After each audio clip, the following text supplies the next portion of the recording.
Hello बच्चों, let's see this question. The question says a parallel beam of fast moving electron is incident normally on a narrow slit. A fluorescent screen is placed at a large distance from the slit. If the speed of electron is increased, which of the following statement is correct?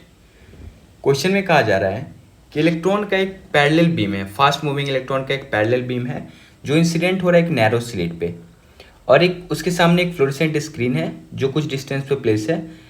हमें ये पता करना है कि अगर electron के speed को increase किया जा रहा है तो इनमें से कौन सा स्टेटमेंट है, मतलब उसके इंक्रीज़ करने से क्या इफेक्ट पड़ेगा। फर्स्ट ऑप्शन दिया हुआ है angular width of central maxima will be unaffected, कोई इफेक्ट नहीं पड़ेगा। सेकेंड है diffraction pattern is not observe in the screen in the case of electron. And third option is the angular width of central maxima of diffraction pattern will increase, and fourth option is the angular width of central maxima will decrease. Key concept of the question is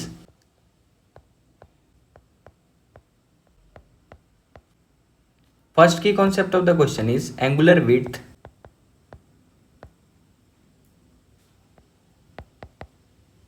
in diffraction. इसे normally theta या omega से आप represent कर सकते हो, तो ये होता है theta is equal to lambda upon D. And second की concept of the question is relation between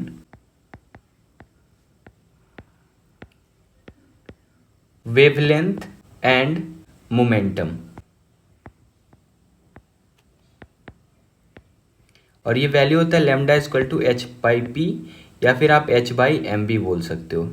तो इन दोनों की कॉन्सेप्ट की हेल्प से हम लोग इस क्वेश्चन को सॉल्व करेंगे।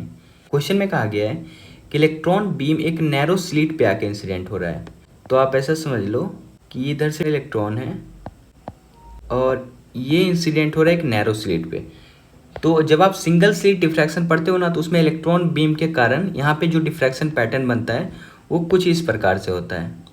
ये जब स्लिट से आके टकराता है तो वो डिफ्रैक्शन पैटर्न कुछ इस प्रकार से मिलता है, और ये वाला होता है सेंट्रल मैक्सिमा, उसके बाद सेकेंडरी मैक्सिमा। अब ये वाला जो वैल्यू है ना, ये सेंट्रल मैक्सिमा से ये वाला जो वैल्यू है इसे ही थीटा बोलते हैं। तो ये ऊपर वाला भी थीटा और नीचे वाला भी थीटा। तो अगर आप विड्थ देखो, ये नेट विड्थ देखो, एंगुलर विड्थ आप देखो यहाँ पे, तो ये 2 थीटा आ रहा है, और एंगुलर विड्थ का जो इक्वेशन तो होता है वो लैम्डा बाई डी होता है।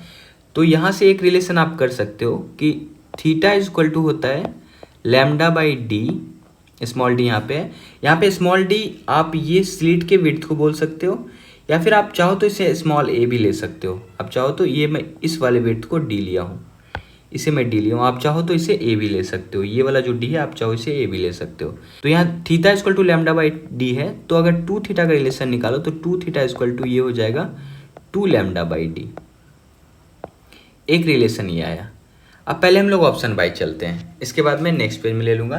तो पहले ऑप्शन वाई चलते हैं। फर्स्ट ऑप्शन है angular width of central maxima will be unaffected. ये कब? जब इलेक्ट्रॉन के स्पीड को इंक्रीज किया जा रहा है। ठीक है, ये ऑप्शन को पहले बाद में देखेंगे।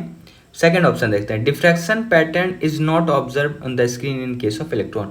ये ऑप्शन तो होगा ही नहीं, क्योंकि इलेक्ट्रॉन बीम जब भी सिंगल स्लिट से आके इंसिडेंट करता है सिंगल स्लिट पे, तो डिफ्रैक्शन ऑब्जर्व होता है। सेकेंड ऑप्शन तो नहीं होगा, क्योंकि ये बोल रहा है कि ऑब्जर्व ही नहीं होगा। थर्ड ऑप्शन है the angular width of central maxima of the diffraction pattern will increase, and fourth option है डिक्रीज। तो फर्स्ट और थर्ड और फोर्थ ऑप्शन में कोई एक ही ऑप्शन होगा, क्योंकि फर्स्ट ऑप्शन बोल रहा है अनअफेक्टेड, थर्ड ऑप्शन बोल रहा है इंक्रीज, एंड फोर्थ ऑप्शन बोल रहा है डिक्रीज। तो मैं नेक्स्ट पेज में ले रहा हूँ अगला रिलेशन। अगला रिलेशन हम लोग देते हैं लैम्डा और मोमेंटम का। तो हमारे पास मिला है lambda equal to H by P, या फिर एच बाई एम भी आप बोल सकते हो। यहाँ पे v जो है ये आप स्पीड आप बोल सकते हो। तो यहाँ पे क्या है, क्वेश्चन में कहा गया है कि जो वेलोसिटी है या फिर स्पीड है वो इंक्रीज किया जा रहा है। आप देखो क्वेश्चन का पहला स्टेटमेंट है इलेक्ट्रॉन के स्पीड को जो इंक्रीज किया जा रहा है। तो अगर हम लोग लैम्डा और मोमेंटम का रिलेशन देखें तो यहाँ से आप बोल सकते हो इफ़ v इज़ इंक्रीज। अगर आप v को इंक्रीज करोगे, इसका डायरेक्ट मतलब है v लैम्डा और v के बीच का रिलेशन है। आप देख सकते हो lambda is inversely proportional to v है। तो यहाँ से आप बोल सकते हो अगर आप वेलोसिटी को या स्पीड को इंक्रीज कर रहे हो तो यहाँ से आप डायरेक्टली बोल सकते हो कि लैम्डा ऑटोमेटिक डिक्रीज हो जाएगा, वेवलेंथ डिक्रीज हो जाएगा। ये बात तो तय है, क्योंकि स्पीड को इंक्रीज किया जा रहा है तो लैम्डा डिक्रीज हो जाएगा। अब हम लोग देखते हैं कि लैम्डा डिक्रीज होने से क्या है। तो लैम्डा और एंगुलर वेट यानी ये थीटा और लैम्डा में क्या रिलेशन है। तो आप देखो हम लोग क्या निकाले, 2 theta equal to 2 lambda by D हम लोग निकाल चुके हैं। तो डी जो है ये स्लिट का वेट था, ये तो कांस्टेंट ही रहने वाला है।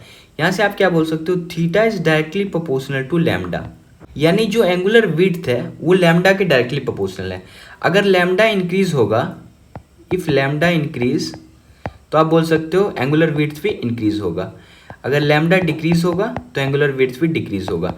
तो अब देखो स्पीड को जब हम लोग इंक्रीज कर रहे हैं तो लैम्डा डिक्रीज हो रहा है, इसका मतलब है कि लैम्डा डिक्रीज होगा तो एंगुलर विड्थ भी डिक्रीज हो जाएगा। तो इसके हिसाब से कौन सा ऑप्शन हो जाना चाहिए, पहला ऑप्शन है अनअफेक्टेड, तो ये तो गलत हो गया। दूसरा तो ऐसे ही गलत है। थर्ड ऑप्शन है इंक्रीज, ये भी गलत हो गया। फोर्थ ऑप्शन है डिक्रीज, तो ये करेक्ट ऑप्शन हो जाएगा। So the correct option is option number 4, the angular width of central maximum will be decrease. Hope you understood it well. Best of luck, thank you.